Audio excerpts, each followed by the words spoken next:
പരിശുദ്ധ മാതാവിനും പുത്രനും എന്നെ പ്രത്യക്ഷത്തിന് സാക്ഷിയാക്കിയതിന് കോടാനി കോടി നന്ദി പറയുന്നു. എൻ്റെ പേര് ഡീന. ഞാൻ അയർലൻഡിൽ നിന്ന് വരുന്നു. ഞാൻ ആദ്യമായിട്ട് ഉടമ്പടി എടുത്തത് ഓൺലൈനാണ്. ഏപ്രിൽ 2023. ഞാൻ നേഴ്സാണ്. അപ്പോൾ OET ഞാൻ 5 പ്രാവശ്യം എഴുതിയായിരുന്നു. എനിക്ക് 5 പ്രാവശ്യം എഴുതിയിട്ടും റീഡിങ് കിട്ടുന്നുണ്ടായിരുന്നില്ല. C ആയിരുന്നു എപ്പോഴും. അങ്ങനെ ലാസ്റ്റ് ഞാൻ മാതാവിനെ ഏൽപ്പിച്ചു. മാതാവേ, നീ തന്നെ എന്നെ ഇതിൽ നിന്ന് രക്ഷിക്കണം, എനിക്ക് ഈ പ്രാവശ്യമെങ്കിലും കിട്ടണം. ലാസ്റ്റ് അറ്റംപ്റ്റാണ്. അങ്ങനെ ഞാൻ ഓൺലൈൻ ഉടമ്പടി എടുത്തു. ഓൺലൈൻ ഉടമ്പടി എടുത്തത് ഏപ്രിൽ 2023 ഞാൻ എക്സാം എഴുതിയത് മെയ് 27. എനിക്ക് മാതാവ് ഐലൻഡ് സ്കോർ തന്ന് എന്നെ സഹായിച്ചു. അത് കഴിഞ്ഞ് DLും പെട്ടെന്ന് കിട്ടി.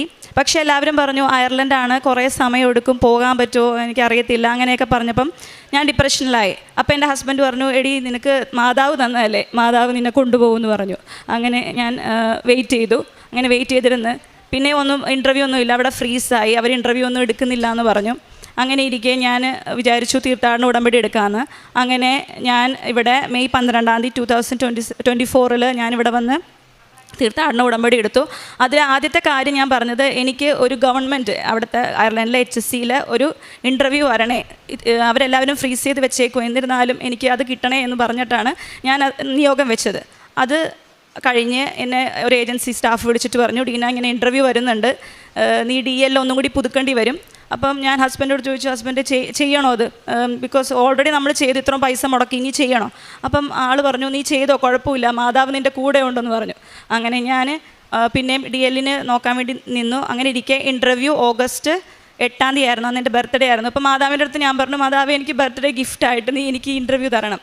അങ്ങനെ ഞാൻ അറ്റൻഡ് ചെയ്തു. അറ്റൻഡ് ചെയ്ത സമയത്ത് ഞാൻ മാതാവിൻ്റെ ഉടമ്പടി ഉപ്പും തൈലവും ഒക്കെ ഉപയോഗിച്ച് ആണ് ഇൻ്റർവ്യൂ അറ്റൻഡ് ചെയ്തത്.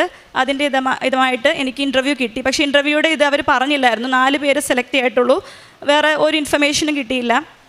അങ്ങനെ ഞാൻ മാതാവിനോട് തിരികത്തിച്ച് പ്രാർത്ഥിച്ചു, മാതാവേ എനിക്ക് അതിലൊരു പേരെങ്കിലും എൻ്റെ ഉണ്ടാവണേ, ഇനി ഇൻ്റർവ്യൂ വരുമോ എന്ന് എനിക്കറിയത്തില്ല എന്ന് പറഞ്ഞു. അങ്ങനെ ഞാൻ പ്രാർത്ഥിച്ചപ്പം തിരിയിൽ ഞാൻ പൂ കണ്ടു. അത് കഴിഞ്ഞ് പിന്നെ മാതാവിൻ്റെ രൂപം കണ്ടു. അപ്പോൾ എനിക്ക് ഉറപ്പായി മാതാവ് എനിക്കത് തരുമെന്ന്. അങ്ങനെ 4 ദിവസം കഴിഞ്ഞപ്പം അവർ വിളിച്ച് പറഞ്ഞു, ഡീന നീ സെലക്റ്റഡ് ആണ്, നീ അപ്പോൾ നിൻ്റെ സാധനങ്ങളൊക്കെ റെഡിയാക്കണം, പേപ്പർ വർക്കൊക്കെ ചെയ്യണം. അപ്പോൾ അതിൽ ഫസ്റ്റ് അവർ പറഞ്ഞത് ബർത്ത് സർട്ടിഫിക്കറ്റ് വേണമെന്ന്. അപ്പോൾ ഞാൻ എൻ്റെ ബർത്ത് സർട്ടിഫിക്കറ്റ് എടുത്തിട്ടുണ്ടായിരുന്നില്ല. അങ്ങനെ അതിന് അപ്ലൈ ചെയ്യാൻ പോയപ്പം എന്തോ എൻ്റെ ബർത്ത് സർട്ടിഫിക്കറ്റ് കിട്ടില്ല എന്ന രീതിയിൽ അവർ സംസാരിച്ചു. അപ്പോൾ ഞാൻ മാതാവിനോട് പറഞ്ഞു, മാതാവേ ഞാൻ എന്താ ചെയ്യേണ്ടത്, ഇനി ഇതിൻ്റെ പുറകെ നടക്കണോ? മാതാവ് എന്നോട് പ്രാർത്ഥിച്ചിരുന്നു. അപ്പോൾ എൻ്റെ ചേച്ചി വിളിച്ച് പറഞ്ഞു, എടി ഒരു ചേട്ടൻ്റെ നമ്പർ തരാം, നീ ഒന്ന് ആ ചേട്ടനെ വിളിക്കാൻ പറഞ്ഞു. അങ്ങനെ ഞാൻ ആ ചേട്ടനെ വിളിച്ചു. ചേട്ടൻ പറഞ്ഞു, നീ ടെൻഷൻ അടിക്കേണ്ട, നമുക്ക് റെഡിയാക്കാം. പെട്ടെന്നാണ് 2 ദിവസത്തിനുള്ളിൽ എനിക്ക് എൻ്റെ ബർത്ത് സർട്ടിഫിക്കറ്റ് അയച്ചു തന്നു. ഒരു പ്രശ്നം ഉണ്ടായില്ല. അങ്ങനെ ഞാൻ എൻ്റെ ഡീറ്റെയിൽസൊക്കെ വെച്ച് എല്ലാം റെഡിയാക്കി അവർക്ക് സബ്മിറ്റ് ചെയ്ത് കഴിഞ്ഞപ്പോൾ അവർ പറഞ്ഞു, ഡീന ഇപ്പോഴും ഫ്രീസാണ്, അവരെടുക്കുന്നില്ല, നീ വെയിറ്റ് ചെയ്യണമെങ്കിൽ വെയിറ്റ് ചെയ്യുക, അല്ലെങ്കിൽ നീ വേറെ ഇൻ്റർവ്യൂ നോക്കിക്കോളാൻ പറഞ്ഞു.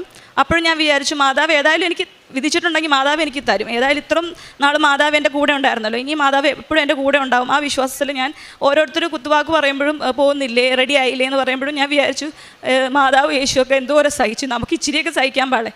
അങ്ങനെ ഞാൻ കുഴപ്പമില്ലാതെ പ്രാർത്ഥിച്ച് ഓരോ കാര്യങ്ങളും ചെയ്ത് നടന്നു. അങ്ങനെ ഇരിക്കെ അവർ പെട്ടെന്ന് തന്നെ ജാനുവരി ആയപ്പോൾ വിളിച്ച് പറഞ്ഞു, ഡീന നിൻ്റെ എക്സാമിൻ്റെ ഡേറ്റ് എടുക്കാൻ പോവുകയാണ്, വിസയ്ക്ക് വെക്കാൻ പോണേണ്, എല്ലാം റെഡി ആയിക്കോന്ന് പറഞ്ഞ്. അങ്ങനെ എല്ലാം റെഡിയായി വിസയ്ക്ക് വെച്ചു. അപ്പോൾ എൻ്റെ ഓൾറെഡി OET എക്സ്പയർ ആകുന്ന സമയമായി, 2 വർഷം ആകാൻ പോവുകയാണ്. മെയ് 27 എൻ്റെ എക്സ്പയറി. അപ്പം അവർ ഡേറ്റ് എടുത്തത് മെയ് കഴിഞ്ഞാണ്. അപ്പം ഞാൻ അവർക്ക് മെയിൽ അയച്ചു, എനിക്ക് എൻ്റെ OET എക്സ്പയർ ആവാൻ പോവുക, പിന്നെ ഞാൻ അവിടെ വന്നിട്ട് കാര്യമില്ലല്ലോ. അങ്ങനെ പറഞ്ഞപ്പോൾ അവർ പറഞ്ഞു, ഓക്കെ ഞങ്ങൾ നീക്കി തരാമെന്ന് പറഞ്ഞിട്ട് അവർ നേരത്തെ എടുത്തു. അങ്ങനെ ഏപ്രിൽ 26, 27 എനിക്ക് എക്സാം ഡേറ്റ് എടുത്തു. ഞാൻ ഏപ്രിൽ 21 അവിടെ എത്തി. ഏപ്രിൽ 26, 27 എനിക്ക് എക്സാം ഉണ്ടായിരുന്നു. മാതാവ് എനിക്ക് ഫസ്റ്റ് അറ്റംപ്റ്റിൽ തന്നെ, എല്ലാവർക്കും സെക്കൻഡ് അറ്റംപ്റ്റിലൊക്കെ കിട്ടുന്നത് എക്സാം, ഫസ്റ്റ് അറ്റംപ്റ്റിൽ തന്നെ 14 സ്റ്റേഷനും എനിക്ക് കിട്ടി. മാതാവിൻ്റെ ഒരു കൃപയിൽ പിതാവിൻ്റെ ഒരു അനുഗ്രഹത്തിലാണ് എനിക്കിതെല്ലാം ലഭിച്ചത്. അതിന് കോടാനുകോടി ഞാൻ നന്ദി പറയുന്നു. എന്നെ ഇവിടെ നടയിൽ എത്തിച്ചതിന് ഞാൻ നന്ദി പറയുന്നു.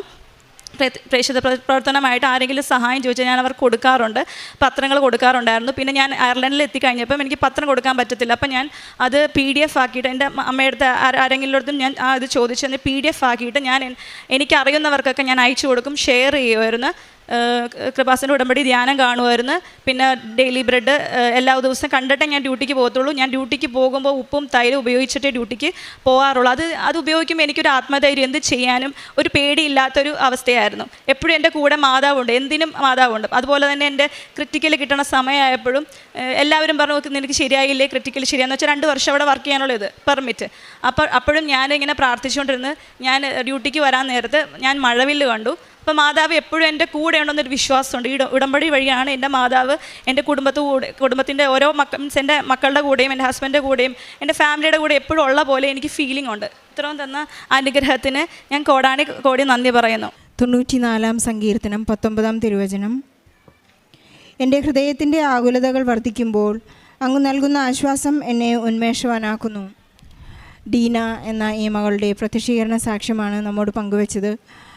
സമയ ചുരുക്കത്തിൻ്റെ അമ്മ അവരുടെ ജീവിതഭാരം ലഘൂകരിച്ച ഒരു വലിയ സാക്ഷ്യമാണിത്. ഡീന OET ഫെയിലായിക്കൊണ്ടിരുന്നപ്പോഴാണ് ഇവിടെ വന്ന് ഉടമ്പടി പുതുക്കി പ്രാർത്ഥിക്കാനും പരിശുദ്ധ അമ്മയോട് ചേർന്ന് പരിശുദ്ധ അമ്മയോട് മാധ്യസ്ഥ അപേക്ഷിച്ച് പ്രാർത്ഥിക്കാൻ തുടങ്ങിയതിൻ്റെ ഫലമായി അവരുടെ വലിയ ആഗ്രഹം പരിശുദ്ധ അമ്മ സാധിപ്പിച്ചു കൊടുത്തതിൻ്റെ ഒരു വലിയ സാക്ഷ്യം നമുക്ക് കേൾക്കുകയായിരുന്നു. മകൾ തന്നെ പറഞ്ഞു, ഡീന പറഞ്ഞു, എനിക്ക് ബർത്ത്ഡേ ഗിഫ്റ്റായിട്ട് അമ്മ ഇൻ്റർവ്യൂവിന് ഡേറ്റ് തരണം. ഈ മകൾ ചോദിക്കാൻ വെയിറ്റ് ചെയ്തിരിക്കുന്നത് പോലെ പരിശുദ്ധ അമ്മ വളരെ കൃത്യമായിട്ടാണ് ആ ആഗ്രഹം മകൾക്ക് സാധിച്ചു കൊടുക്കുന്നത്. അതുപോലെ തന്നെ ഒരു എയർലിഫ്റ്റഡ് ഫീലിംഗ് നമുക്ക് മനസ്സിലാകുന്നത്, ഒരു സാക്ഷ്യമെന്ന് മനസ്സിലാകുന്നത് 14 സ്റ്റേഷനും ഒറ്റയടിക്ക് ആ എക്സാമിൽ മകൾ പാസ്സാകാനുള്ള ഒരു വലിയ അനുഗ്രഹം കൊടുത്തു. എപ്പോഴും ഈ മകൾ പ്രാർത്ഥിക്കുമ്പോഴൊക്കെ ഡീന എന്നും രാവിലെ ഉടമ്പടി വസ്തുക്കൾ, നേർച്ച വസ്തുക്കൾ ഉപയോഗിച്ചുകൊണ്ടാണ് തൈലം പൂശിക്കൊണ്ട് പുറത്തേക്ക് ഇറങ്ങുകയും ഡെയിലി ബ്രെഡ് കൂടുമ്പോഴെല്ലാം എൻ്റെ കൂടെ വരണമേ എന്നുള്ള വലിയ പ്രാർത്ഥന. എമ്മൗസിലേക്ക് പോയ ശിഷ്യന്മാർ പറഞ്ഞു, നീ ഞങ്ങളെ വിട്ടുപോകരുത്, ഞങ്ങളോടുകൂടെ വസിക്കുക. അതൊരു വലിയ പ്രാർത്ഥനയാണ്. അതുപോലെ തന്നെ എമ്മൗസിലേക്ക് പോയ ശിഷ്യന്മാർ സംസാരിക്കുമ്പോൾ ശിഷ്യന്മാർ പറയുന്നുണ്ടല്ലോ, ഈശോ പറയുന്നുണ്ട്, ഇതെല്ലാം സഹിച്ച് ക്രിസ്തു മഹത്വത്തിലേക്ക് പ്രവേശിക്കണമെന്ന് എഴുതപ്പെട്ടിട്ടില്ലേ എന്ന് ക്രിസ്തു ശിഷ്യന്മാരോട് ചോദിക്കുന്നുണ്ട്. ഈ മകൾ ഡീനയുടെ ഓരോ സങ്കടത്തിലും ഈശോ എന്തുമാത്രം സഹിച്ചു, എനിക്ക് ഇത്രയല്ലേ ഉള്ളൂ, അത് ഈശോയോട് സഹനത്തോട് ചേർത്ത് വയ്ക്കുവാനുള്ള ഒരു കൃപ കൂടി ഈ മകൾക്ക് ആ ബർത്ത് സർട്ടിഫിക്കറ്റ് ലഭിക്കാൻ താമസമുണ്ടായപ്പോഴെല്ലാം ആ തടസ്സങ്ങളിലെല്ലാം ആ ദൈവിക ഇടപെടൽ മനസ്സിലാക്കുവാനും പരിശുദ്ധ അമ്മയോട് ചേർന്ന് നിൽക്കുവാനും ആ അസ്വസ്ഥതകളിലെല്ലാം പരിശുദ്ധ അമ്മയുടെ സാമീപ്യം മഴവില്ലിലൂടെ ദർശിക്കുവാനുമുള്ള വലിയ ഭാഗ്യം ഈ മകൾക്ക് ലഭിച്ചിരിക്കുന്നു. ഓരോ തവണയും എപ്പോഴാണ് പരിശുദ്ധ അമ്മ നമ്മുടെ കൂടെയുണ്ടെന്ന് മനസ്സിലാക്കുവാനും സുഗന്ധാഭിഷേകത്തിലൂടെയും മഴവില്ലിലൂടെയും തിരുനാളങ്ങളിലെല്ലാം പരിശുദ്ധ അമ്മ നമുക്ക് സാമീപ്യം നൽകുമ്പോൾ എനിക്ക് എൻ്റെ അമ്മ കൂടെ നിൽക്കുന്നു, എനിക്ക് എൻ്റെ കാര്യങ്ങളെല്ലാം ഈശോ എനിക്ക് വേണ്ടി ചെയ്തു തരുമെന്നുള്ളൊരു വലിയ ഉറപ്പ് വിശ്വസിക്കുവാനും നമുക്ക് കാണാത്തതിനെ ഉണ്ടെന്നുള്ള പ്രത്യാശയാണ് വിശ്വാസമെന്ന് നമുക്കറിയാം. അങ്ങനെ പ്രത്യാശയോടുകൂടി ജീവിക്കുവാനുള്ള കൃപ നമുക്ക് ഉടമ്പടിയിലൂടെ ലഭിക്കുകയാണ്. ഡീനയ്ക്ക് ലഭിച്ച എല്ലാ അനുഗ്രഹങ്ങൾക്കും കൃപകൾക്കും നന്ദി പറഞ്ഞുകൊണ്ട് ഈ OET എക്സാംസും അതുപോലെ തന്നെ വിദേശത്തേക്ക് പോകാനുള്ള അസ്വസ്ഥതകളെല്ലാം തന്നെ എല്ലാ മക്കളുടെയും നിയോഗങ്ങളെയും സാക്ഷ്യത്തോട് സമർപ്പിച്ച് പ്രാർത്ഥിച്ചുകൊണ്ട് ഈശോയ്ക്കും പരിശുദ്ധ അമ്മയ്ക്കും നല്ലൊരു കയ്യടി നൽകി സാക്ഷ്യം നമുക്ക് സമർപ്പിക്കാം.